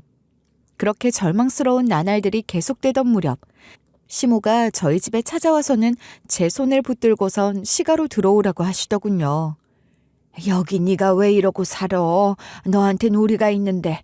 너희 세 식구 쓸 방 정도는 우리 집에도 있다. 그러니 우리 집으로 들어와. 어떻게 그래요? 창민 씨도 없고. 이러다 창민 씨 못 오면 그것도 다 제 탓 같기만 하고. 그게 왜 네 탓이야? 창민이 사라진 게 왜 네 탓이야? 경찰에서 말한 대로 가출을 한 건지 아니면 무슨 일이라도 생겨 내 아들이 못 오고 있는 상황인지 그건 지금 알 수 없지만 한 가지 분명한 건 그 어떤 경우든 그게 네 잘못은 아니라는 거야. 너 그래서 우리 보기가 미안해서 지금까지 도움을 못 청한 거야? 그렇기도 하고 너무너무 죄송스럽기도 하고 아이들도 걱정이 되고. 애들이야 어디 가든 적응 잘한다. 어차피 혜원이야 대학 휴학 중이니 곧 다시 복학해 다니면 되고 지원이야 아직 어리지 않니? 부침성도 좋고 활달한 아이니 전학가도 금세 적응할 거다. 그러니 당장 짐 싸자. 짐 싸서 우리 집으로 가자. 그렇게 저희는 시가로 들어가게 됐어요. 시부모 두 분께서 너무 감사하게도 방 3개 중 2개를 비워 저희에게 내주셨어요. 저희 딸은 대학 근처에서 자취를 했고 아들과 제가 방 하나씩을 쓸 수 있게 됐죠. 시부의 서재로 쓰던 방과 창고처럼 쓰이던 방의 물건을 모두 정리해 처분하면서까지 저희를 받아주고 아들이 없어진 상태인데도 며느리를 딸처럼 받아들여 베풀어 주시는 데 대한 감사함으로 저는 이를 악물고 열심히 살았어요. 어떻게든 힘을 내려고 노력하지 않으면 버티기가 힘든 시간이었어요. 몇 년이 흐르도록 남편에게선 아무런 소식이 없었고 그렇게 사랑했던 제 고향은 이제 저에겐 트라우마만 남겨준 공간이 돼버렸죠. 엄마, 아빠를 기억할 수 있는 집도 잃고 남편까지 실종으로 잃어버린 슬픔만이 남은 곳이 돼버려 남편이 사라지고 난 5년 동안 그쪽은 쳐다도 보지 않고 지냈어요. 옛날엔 그렇게 좋아하던 곳이었는데 이젠 고향을 떠올려도 우울하고 슬픈 기분만 들더라고요. 남편이 행방불명되고 실종신고를 한 지 5년이 지나 남편은 결국 사망자가 됐어요. 남편의 흔적을 어디에서도 찾을 수 없었고 원래 법적으로 5년이 지나면 그렇게 처리가 된다고 하니 어쩔 수 없는 노릇이었지만 그래도 마음 한구석이 찌릿하게 아파오는 건 어쩔 수가 없더라고요. 이제 정말 남편이 이 세상에 없다는 걸, 저희 가족의 품을 떠났다는 걸 받아들여야 한다고 생각하니 서글픔이 밀려왔어요. 너 정말 혼자 가도 괜찮겠니? 고향이 이제 무섭다고 슬픈 기억만 있어 힘들다고 그랬었잖아. 정말 같이 안 가줘도 괜찮겠어? 네, 어머니. 이제 저도 적응해야죠. 평생 고향 땅 안 밟고 살 것도 아니고 저희 집에 대한 기억도 그이에 대한 기억도 좀 정리하고 오려고요. 그리고 그이가 이맘때쯤 저희 집 근처에 피는 이팝나무 꽃향기를 참 좋아했거든요. 그 향기가 저도 문득 그리워져서요. 오랜만에 가서 고향도 보고 좋은 공기도 좀 쐬고 그러고 올게요.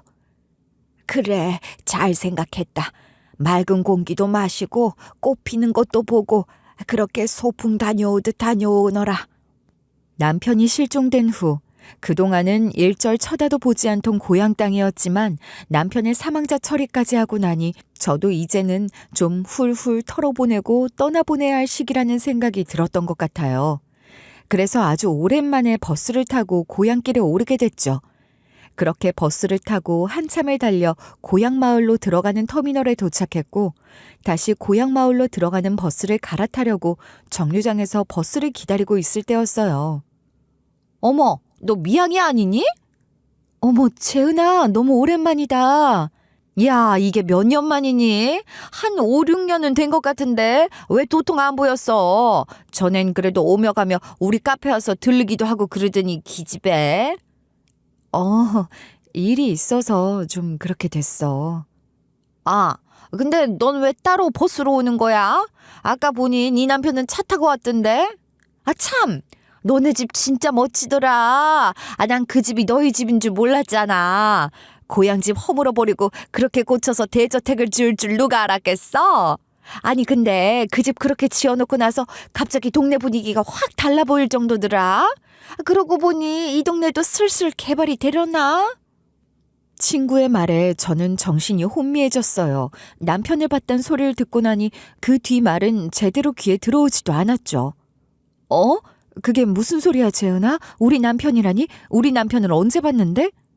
언제 보긴 아까 봤지. 남편이랑 따로 어디 갔다 오는 건가 봐? 우리 남편 너 자주 봤었어? 이 동네에서? 아니, 자주까진 아니고 보기 시작한 지 얼마 안 됐지. 그동안은 너도 네 남편도 안 왔었잖아. 그 집 사서 얼마 전에 들어왔다며 네 남편이 그러던데? 친구 얘기를 듣고도 저는 대체 이게 어떻게 된 상황인지 이해가 되지 않았어요. 분명 우리말로 얘기를 하는데 하나도 알아들을 수가 없는 거예요. 당연하잖아요. 실종이 됐던 제 남편이 왜 저희 고향집에 살고 있다는 건지, 대저택은 또 무슨 말인지 하나도 알아들을 수가 없었죠. 일단 제 눈으로 확인을 해야겠다 싶어 저는 곧장 고향집으로 달려갔습니다. 그런데 정말 친구 말대로 저희 고향집 자리에는 으리으리한 저택이 들어서 있는 거예요. 옆집에 사시던 어르신 댁과 저희 고향집 터를 모두 합한 크기만큼의 큰 집이 들어서 있었죠. 거기까지야 뭐 이해가 안 되는 얘기는 아니었어요. 몇 년 전 옆집 어르신의 먼 친척이라는 여자가 여기를 싹 밀어버리고 자기 집을 지을 거라고 했었으니까요. 그런데 문제는 그 다음 장면이었습니다. 그 집안에서 저의 철천지 원수와도 같은 그 여자와 팔짱을 끼고 웃으며 나오는 제 남편 놈을 목격해버리고 말았거든요. 5년 동안 행방불명이었던 남자가 다른 사람도 아닌 저 여자와 저렇게 다정하게 걸어 나오는 걸 보니 제가 미치고 팔짝 뛰지 않겠어요? 처음엔 당장에 달려가서 두 파렴치한들의 머리채라도 쥐어뜯고 싶은 심정이었어요. 하지만 그러다 문득 이러다 나만 피해 입는 거 아닌가 싶은 생각이 드는 거예요. 여긴 저 두 놈들이 사는 집인 것 같고 나는 여기 혼자 왔고 근처 살던 어르신들도 돌아가시거나 이사를 나가신 통에 나를 도와줄 사람도 없어 보이고 혹시 싸움이 붙더라도 저만 바보같이 당하고 말겠다는 직감이 왔어요. 그래서 일단 좀 더 준비태세를 제대로 갖추고 덤비자 싶었죠. 제 평생에서 그렇게 계획적으로 이성적으로 움직인 건 처음이었던 것 같아요. 흥분도 잠시, 전 그 어느 때보다도 차분하고 침착하게 생각을 정리하며 둘이 사라지길 기다렸다가 몸을 숨기고 다시 마을 아래로 내려왔어요. 혹여나 제가 모르는 정보가 있진 않을지 미리 알아야 할 부분들이 있을 거 아니에요. 그럴 리는 없겠지만 만에 하나 남편이 사고로 기억상실에 걸렸다거나 해서 그 여자가 누군지 전혀 모르고 같이 산다거나 그런 말도 안 되는 상황이 있을지도 모르고요. 일단 제대로 된 진상 파악을 하기 전 대략적인 정보를 묻기 위해 친구가 운영하는 카페로 갔고 친구가 알고 있는 정보들에 대해 물어봤죠. 기억상실? 에이, 말도 안 되지. 아까도 나보고 깜짝 놀라던데. 왜 몇 번 우리 카페 오고 해서 봤었잖아. 친분까지는 없었어도 나랑은 안면은 있었으니까. 근데 내가 요 앞번에도 한 두어 번 지나가다가 네 남편을 본 적이 있었거든. 너는 옆에 없길래 아닌가 긴가민가 했는데 이제 보니 맞았더라고. 그럼 그 인간이랑 얘기도 나눴어? 짧게. 네 남편이 자기 저 위에 집 새로 지어서 산다고 그것도 직접 말해준 건데. 와, 근데 이런 뒷얘기가 있을 줄은 생각도 못했네. 세상에.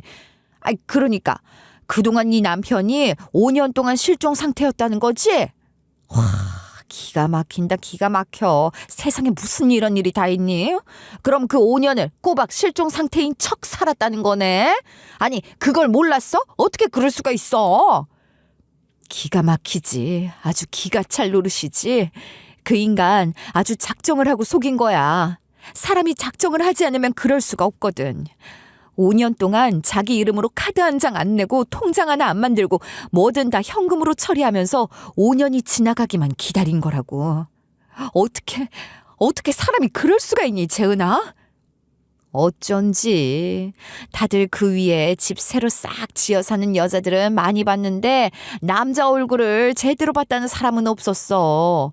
너도 알겠지만 이런 시골 마을에서는 다들 서로서로 빠삭하게 알고 지내잖아.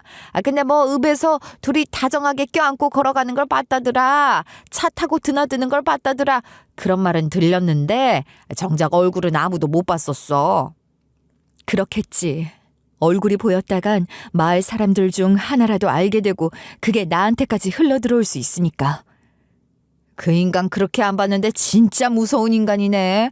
어떻게 5년을 작정하고 속이냐? 아니 그럼 이제 와서는 갑자기 왜 모습을 드러낸 거지? 이제 안전하니까. 그 인간 얼마 전에 사망자 처리가 됐었어. 그렇게 호적 깔끔하게 말소시켜버리고 나면 끝일 거라고 생각했겠지. 번거롭게 이혼 절차 밟을 필요도 없고 내 돈도 돌려줄 필요 없다고 생각한 모양인데 어림도 없는 소리. 내가 그렇게 두나 봐라. 내가 그 새끼 지구 끝까지 쫓아가서라도 내 돈 받아내고 반드시 망하게 만들 거니까. 재은아, 그래서 말인데 너 절대 이 일 비밀로 해줘야 해. 알지? 알았어. 네가 일 제대로 처리해서 오케이 할 때까진 비밀 지킬게. 네 남편 만나더라도 너랑은 연락 안 된다고 할게. 뭐 이미 지난번에 만났을 때 5년 넘게 연락이 안 된다고 했었으니까 안 믿을 이유는 없을 거야. 집으로 돌아오는 길. 저는 아는 선배에게 연락해 좋은 변호사도 소개받았고 계획도 차근차근 세웠어요. 그런데 문득 무서운 생각이 드는 거예요. 이걸 시가에선 정말 몰랐을까? 라는 의문이 제 머릿속에 떠올랐어요. 아무리 작정하고 날 속이려고 했다고 한들 자기 부모님마저 속였을까? 혹시나 시부모 두 사람은 진작에 알고 있었던 게 아닐까? 그 사람들까지 날 속인 거면 어쩌나 그런 걱정이 드니까 두려움이 온몸을 엄습해오기 시작했어요. 저에겐 이제 남편보다도 더 끈끈해진 시부모였는데 만일 그런 사람들에게마저 배신을 당한 거라면 견딜 수 없을 것 같았거든요. 저는 집으로 돌아와서도 일단 그 일에 대해 함구했어요. 이것저것 캐묻는 시모에게는 그냥 잘 다녀왔다고 피곤하다고 하며 말을 아꼈죠. 그리고 다음 날 변호사를 만나기 전 저는 흥신소를 먼저 찾았어요. 그곳에 의뢰해 증거를 모으고 사실관계를 명확히 하는 게 우선이란 생각이 들었죠. 그렇게 조사를 마친 뒤 조사를 담당했던 직원이 결과를 제게 얘기해 줬어요. 우선 시부모 두 분은 전혀 모르고 있던 사실이 맞았어요. 혹시나 두 사람에게만 따로 몰래 연락을 했다거나 서로 연락하는 연락처가 있지 않을까 싶어서 싹 다 뒤져봤는데 그런 기록은 전혀 없더라고요. 그 남자 자기 부모까지도 완전히 속이고 죽은 척 숨죽여 살았던 게 맞았어요. 그 말을 들으니 마음이 놓이는 기분이 들었어요. 시부모가 알고 있었다면 그건 제 남편이 바람을 피우고 절 5년간 속였던 사실보다 더 비참하고 끔찍할 것 같았거든요. 시모께서는 심지어 아들이 죽은 거라고 생각을 하셨던 모양이에요.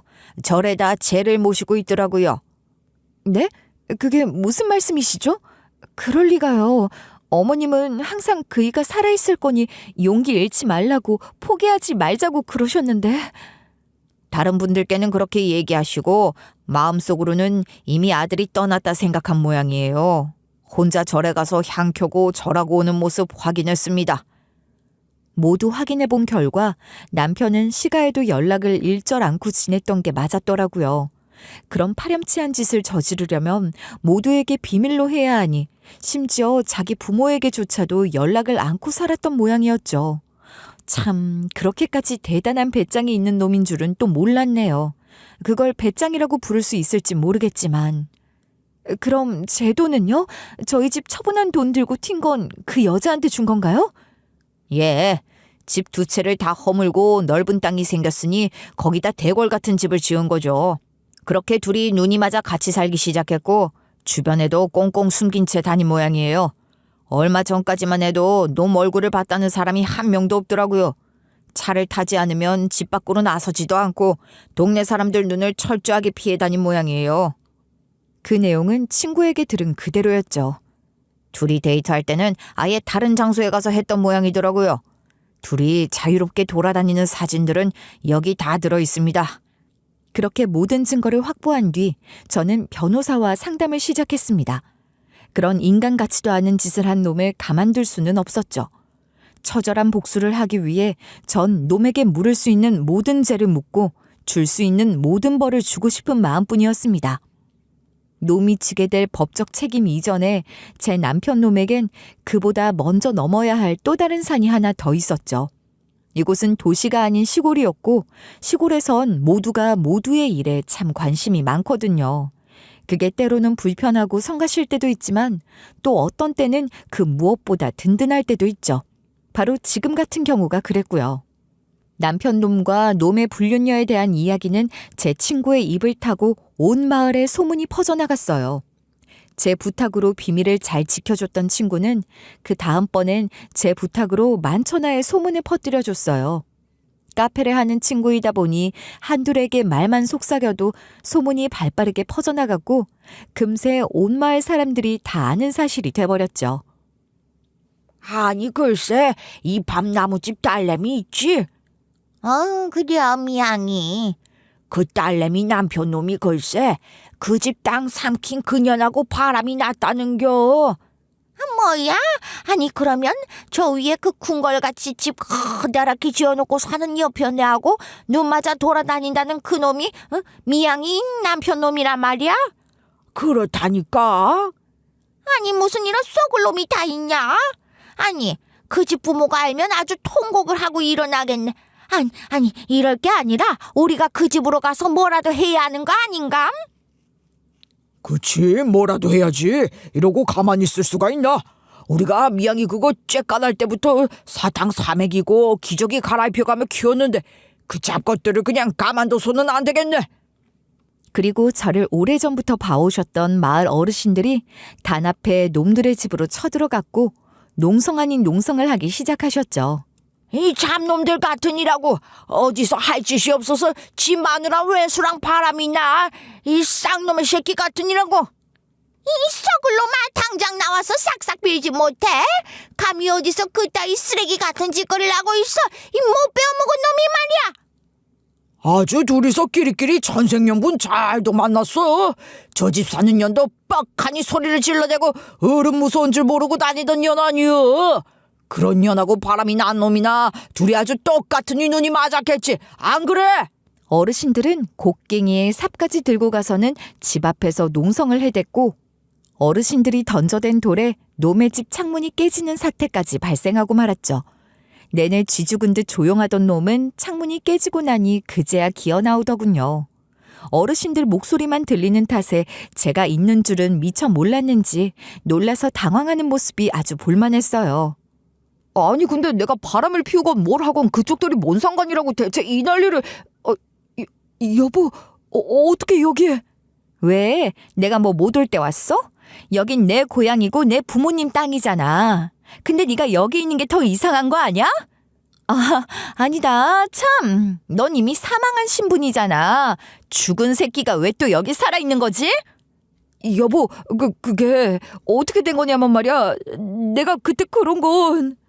남편 놈 제대로 말도 못하고 어버버버 아주 가관이더라고요. 어떻게 된 거긴 내가 읊어줘? 넌 우리 집 무너뜨리라고 협박해대는 인간이랑 바람이 나서는 내 돈 훔쳐가다가 홀랑 갖다 바쳤지. 그리고 이 집까지 지어 살면서 5년을 죽어 지냈고.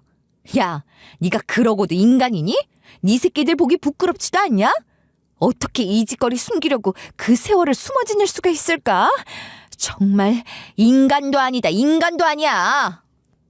애들도 알아. 애들한테는 말하지 말아줘. 나도 부끄러워. 애들한테까진 비밀로 해줘. 내가 정말 잘못했어 여보. 그때는 내가 정말 눈이 돌아서 젊고 예쁜 여자가 갑자기 나한테 막 들이대지. 가진 재산도 있대지. 그 유혹을 남자가 어떻게 쉽게 뿌리치겠어. 나도 모르게 넘어갔어. 그래서 해선 안 될 짓을 했는데 나도 후회 많이 했어. 후회 같은 소리 하네. 후회란 걸 하는 놈이 이러고 지내니? 5년이 다 지나서 네가 사망자 처리된 거 알고 나서야 당당하다는 듯이 얼굴 내밀고 지내? 인간 같지도 않은 새끼. 에이, 그래, 바람 좀 피웠다. 내가 바람 좀 피웠기로서니 이렇게 떼거지로 인간들 몰고 와서 이럴 일이야? 무슨 야만인들도 아니고 말이야. 단체로 이게 뭐하는 짓들입니까? 예? 곡괭이에 삽에 낫에 아주 큰일 나겠네. 큰일 나겠어. 아니 뭐 지금이 뭐 조선시대입니까? 뭔 농민운동 하는 것도 아니고 남 사생활에 이렇게들 관심이 많으신지. 다들 남의 일에 열 올리지들 마시고 댁에 가세요. 예? 아주 나이들은 많아가지고 뭔 남의 일에 이렇게 관심이 많아. 내가 지들 딸이랑 바람 피웠나? 신경들 좀 끄고 갈 길들 가시라고요. 그리고 그때 남편 놈이 예상 못한 상황이 하나 더 벌어졌어요. 바로 소식을 듣고 달려와준 시가 식구들이었죠. 놀라운 기세로 달려온 시부는 남편 놈의 뺨을 있는 대로 내리쳤어요. 이 천하의 쓰레기 같은 놈. 나는 네 놈 한 대 때려도 되지. 내 일이니까. 아버지, 어떻게 여기까지... 내가 네 놈을 그렇게 키웠냐? 그런 짓거리나 하라고 가르쳤어? 아버지, 그게 아니라 제 말씀 좀 들어보세요. 듣고 말고 할 것도 없다. 너는 오늘부로 우리 자식도 아니다. 듣고 말고 할 것도 없다. 너는 오늘부로 우리 자식도 아니다. 엄마, 그게 무슨 소리야 지금. 저도 힘들었어요. 저라고 뭐 편하게만 했는 줄 아세요? 5년 동안 제가 얼마나 불편하고 힘들었었는데요. 의료보험 못 쓰니까 병원도 제대로 못 가지. 충치 하나가 생겨도 뭐 병원을 제대로 갈 수가 있나. 혹시 CCTV에 걸려서 연락 들어갈까봐 한여름에도 마스크에 모자에 꽁꽁 싸매고 다녀야 되지. 나도 고생이 이만저만이 아니었다고요. 근데 이게 듣자 하니까 뚫린 입이라고 어디서 함부로 나불대고 있어. 어르신, 저 이 쌀이 빗자루 좀 빌립시다. 시모는 이웃 어르신에게 뺏어든 쌀이 빗자루로 남편 놈을 사정없이 두드려댔고 놈은 팔짝팔짝 뛰어대더군요. 여보, 더 말할 것도 없어. 패는 것도 혼내는 것도 정이나 남아있을 때 하는 짓이고 이제 이놈은 우리 자식도 아니야. 그래요. 이제 아주 신경을 꺼버리자고. 우린 오늘부로 니놈하고는 모르는 사람이다. 어차피 너도 주민등록 말소되고 죽은 사람 됐잖니. 내리 5년을 죽은 척하고 부모마저 속인 자식 새끼. 우리도 더는 필요 없다. 이미 오래전 죽은 줄 알고도 멀쩡히 잘 살아왔으니 앞으로도 힘들 것 없어. 니놈 진작에 죽은 셈 치고 살 테니 너도 부모 없이 살아. 엄마까지 왜 이러세요? 정말 죄송해요. 제가 다 잘못됐어요. 속인 거 말씀 못 드린 거 다 잘못됐어요. 그러니까 일단 화부터 푸시고 찬찬히 얘기해요. 엄마, 아버지 자식이라고 나 하나잖아요. 하나 있는 아들을 진짜 이렇게 내팽개치시겠다고요? 그러고도 정말 후회 안 하시겠어요? 후회 같은 소리 하고 있다. 지가 뭐 아주 대단한 인물이라도 되는 줄 단단히 착각을 하고 있는 모양이군. 더는 들을 것도 없다. 여보, 미양아, 이제 그만 가자. 저놈 말 들어줄 것도 없고 합의 볼 것도 없어. 그냥 할 수 있는 대로 최대한 벌받게 만들어라. 너희 변호사가 자신 있다고 했다며? 네, 아버님. 무조건 할 수 있는 대로 다 고소해서 최대한으로 받아내야죠. 저희가 변호사 얘기를 하며 갈채비를 하자 놈은 그제야 겁이 덜컥 났는지 제 바지가랑이를 붙잡아 대더군요. 여보, 변호사라니, 고소라니, 그게 무슨 소리야. 정말 나 고소할 거 아니지? 아니지. 애초에 내가 이미 죽은 사람으로서 처리가 됐을 텐데 고소를 어떻게 하겠다는 거야. 여보, 나랑 다시 얘기 좀 해. 당신 나 되게 좋아했었잖아. 내가 장모님 병간호 잘해드렸다고 나더러 평생 은인이라고 했었잖아. 벌써 잊었어? 야, 이 쓰레기 같은 새끼야. 네가 감히 우리 엄마를 입에 올려? 그깟 병간호 몇 주 한 거 가지고 무슨 생색을 내고 있어, 이 개새끼가. 우리 엄마 집 뺏어가서 여기다 건물 지어 바람까지 피워놓고 뭐가 어쩌고 어째? 이야, 너는 진짜 정상 참작의 여지가 없는 쓰레기다. 재활용도 불가한 쓰레기야. 기다려, 내가 똑똑히 갚아줄 테니까. 후회하게 만들어줄 테니까. 그때 가서 빌어봐야 소용없어. 울며 불며 시부모님 두 분과 제 바지가랑이를 붙잡아대는 놈을 놔두고 저희는 집으로 돌아왔고 저는 곧장 고소장을 날렸어요. 남편 놈은 고의적으로 실종을 가장하고 불륜을 통해 새로운 생활을 꾸렸고 게다가 저희 친정 부모님 집을 처분한 돈을 훔쳐가기까지 했잖아요. 이 부분을 사기죄로 고소할 수가 있었죠. 게다가 재산 관리를 하는 과정에서 본인의 이익을 노리고 저희 부모님 집을 매각한 돈을 임의로 훔쳐 사용한 데에 대해 배임죄 역시 적용이 가능하더라고요. 비록 간통 자체는 형사처벌의 대상은 아니었지만 민사상 위자료도 청구했어요. 놈의 불륜 사실이야 너무나 자명한 증거들이 다분했고 남편 놈과 그 불륜녀 모두에게 위자료를 청구했어요. 불륜 행위로 인해 발생한 정신적 고통을 포함해 놈이 사라진 줄 알고 제가 찾아다니며 썼던 돈들, 그렇게 흘려보낸 허송세월, 그리고 아이들에게까지 끼친 피해들까지 모두 받아낼 작정으로 모두 고소를 걸었습니다. 놈이 사망자 처리 이후 다시 나타났기 때문에 이번에야 제대로 이혼 절차도 밟았죠. 물론 재산 분할 역시 청구했고요. 남편 놈의 불륜, 사기, 실종 가장 행위로 인해 입은 경제적, 정신적 피해에 대한 민사상 손해배상 청구까지 더불어서 말이죠. 변호사의 조력을 통해 저는 고소를 무사히 했고 그 결과 놈에게 빼앗겼던 제 재산을 돌려받은 것은 물론 그 몇 배에 해당하는 돈들을 손해배상으로 받아냈어요. 그래도 거기서 끝낼 수 없었죠. 저에겐 한 가지 카드가 더 남아 있었거든요. 그 두 놈이 새로 지은 집 말이에요. 제가 집 허물고 난 뒤 트라우마로 그 땅은 얼씬도 안 할 것을 알고는 아예 저희 집 땅까지 침범해서는 집을 대궐같이 지어놨었잖아요.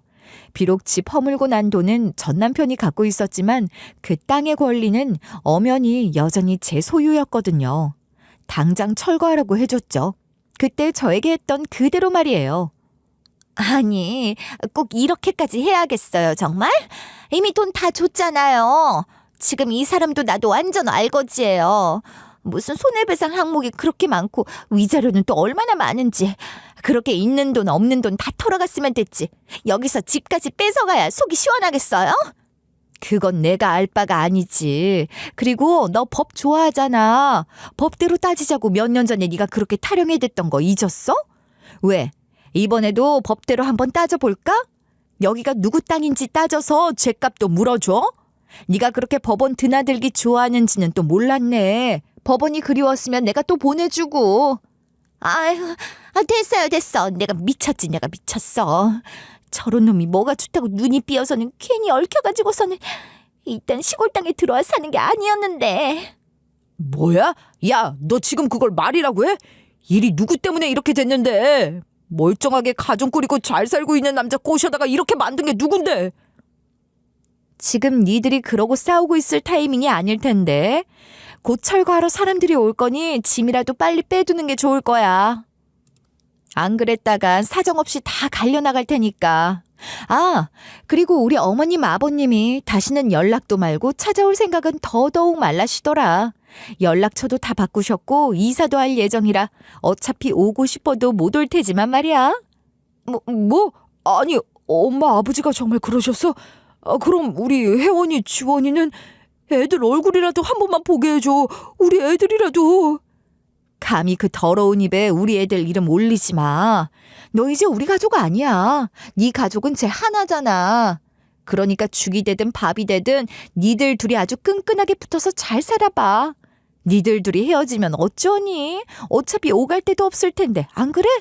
그렇게 두 불륜 남녀는 집도 철거당하고 아예 그 마을에서 쫓겨나고 말았어요. 그런 놈들을 가만두고 볼 동네 사람들이 아니었죠. 전 남편 놈 친척들에게 연락해 시가로 연락이 왔지만 시부모님 두 분은 칼같이 차단해버리셨죠. 지금은 그 불륜녀와 둘이 지지고 볶고 사는지 어쩐지도 알 길이 없네요. 뭐 굳이 알고 싶지도 않고요. 저는 이제 다 키워놓은 아들, 딸 덕에 시부모님 두 분 모시고 같이 여행도 다니고 여유로운 날들을 보내고 있어요. 전 남편 놈에게서 받아낸 위자료와 배상금 덕에 저희 세 식구 살 집을 시가 근처에 마련해 가깝게 오가며 잘 지내고 있답니다. 전 남편 놈으로 인해 맺어진 인연이지만 오히려 그 놈이 빠지고 난 뒤 저희는 더 단란한 가족이 되어 잘 살고 있어요. 좀 아이러니한 상황이긴 하지만 어쩌면 이 또한 새로운 형태의 가족이 아닐까요? 피가 섞이고 말고 혼인으로 이어지고 말고보다 더 중요한 건 가족 간의 믿음과 사랑일 테니까요. 그럼 여러분도 서로 믿고 사랑할 수 있는 가정이 되시길 기원하며 이만 줄이겠습니다. 들어주셔서 고맙습니다.